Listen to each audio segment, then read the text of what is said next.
Ха! Знову ми на пасіці. Дубль 2. Що, Міша, що ти розкажеш по свою пасіку? Які тут мед збирають бджоли? Дивись, відкрив новий точок.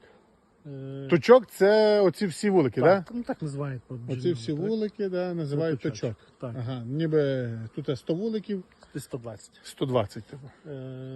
Переїхали, один точок перевезли сюди, хочу попробувати. Тут багато дуже пилконосів. Кого? Пилконос. Ага. Пилок можна збирати. О, Наступного пилок я року. люблю, слухай. Масово. Угу. Також тут багато різнотрав'я, тут є дуже багато Золотарник садів. зараз? Ну, золотарник там далі, так. Ага. Але він пізній. Дуже багато липи є.